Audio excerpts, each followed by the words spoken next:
Pemirsa, setelah proses pemungutan suara pemilu 2024 dilakukan, publik resah dengan celah kecurangan akibat aplikasi Sirekap memunculkan perbedaan data yang mencolok dalam proses penghitungan suara. Data yang ditampilkan di website KPU RI itu berbeda dengan data manual pada formulir C1. Benarkah Sirekap memarkup hasil penghitungan suara pasangan calon tertentu di beberapa tempat pemungutan suara? Inilah Top Review.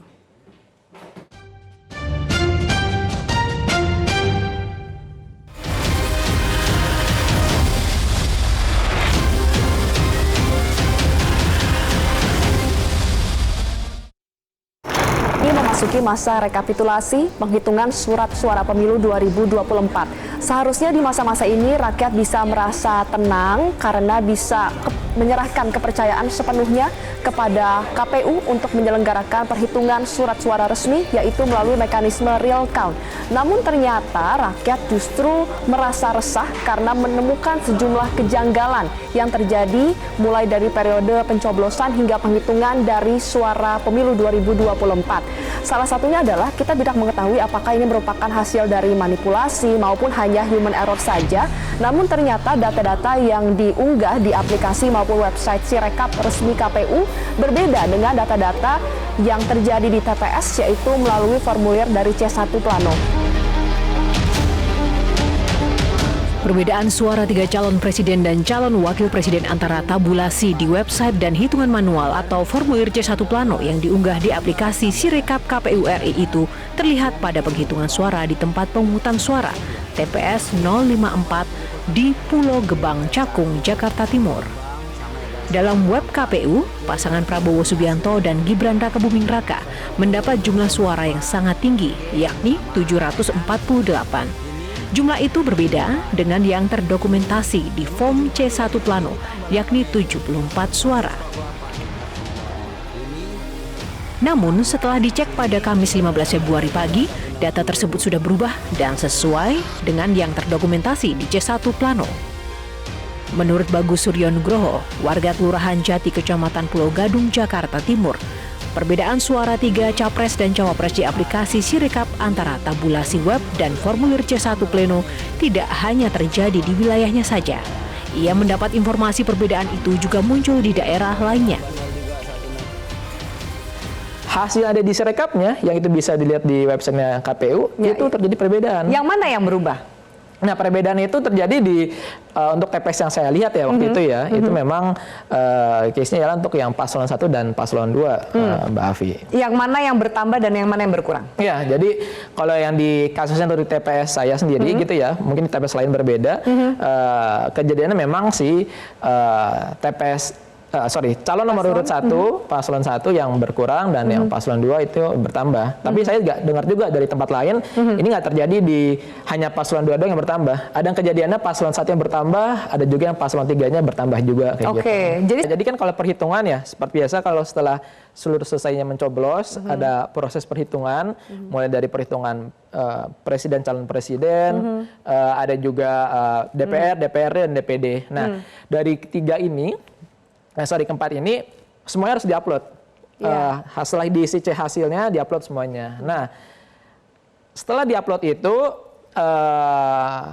kan hitungnya satu-satu ya. Nah, di saat udah malam itu kita nggak lihat udah mau menutup seluruh dokumen-dokumennya. Nah, ceritanya mau audit dulu lah seperti itu. Dan setelah diaudit ternyata terjadi perbedaan gitu. Nah, itu yang jadi tanda tanyanya. Kenapa bisa terjadi perbedaan antara yang hasil C hasil yang kita tulis dengan yang ada di aplikasi Sirekapnya KPU. Benar saja, temuan perbedaan lainnya antara tabulasi website dan hitungan manual di aplikasi Sirekap juga ditemukan di TPS 004 Sampang, Jawa Timur. Di tabulasi web KPU, Anies Muhaimin sama sekali tidak mendapat suara. Sementara di hitungan manual mereka memperoleh 153 suara. Di sisi lain, di tabulasi web KPU Prabowo Gibran mendapat 536 suara, padahal di hitungan manual paslon 02 hanya memperoleh 82 suara. Perbedaan hasil juga dialami oleh Ganjar Mahfud di tabulasi web KPU. Paslon 03 ini mendapat 50 suara, sedangkan di hitungan manual mereka memperoleh 13 suara. Akibatnya, keandalan Sirekap menimbulkan keraguan publik, termasuk pakar dan pemerhati pemilu. Mereka menilai aplikasi Sirekap berpeluang membuka celah kecurangan, salah satunya berupa penggelembungan suara. Nah, ini sebetulnya yang kita khawatirkan. Akhirnya kan masyarakat jadi curiga gitu ya dengan proses proses rekapitulasi ini. Apalagi ini proses kompetisinya sangat ketat. Satu suara itu kan sangat berharga gitu ya. Semua berebut untuk ya dapat satu suara ini. Nah, ini kompetisinya sangat ketat. Kalau kemudian dengan Sirekap ini ya, apalagi dengan ditambah disinformasi, publik juga masih banyak yang belum tahu bahwa ini bukan hasil resmi. Hasil resminya tetap nunggu yang manual tadi, yang dihitung oleh KPU secara manual dan berjenjang. Kemudian publik akan menaruh curiga. Ini pengalaman 2019, Mbak. 2019 kan pakai namanya situng. Ada masalah yang sama nih. Salah tulis, salah input, dan lain sebagainya. Kemudian kan penyelenggara pemilunya yang diserang. Oh, KPU-nya curang, KPU-nya berpihak.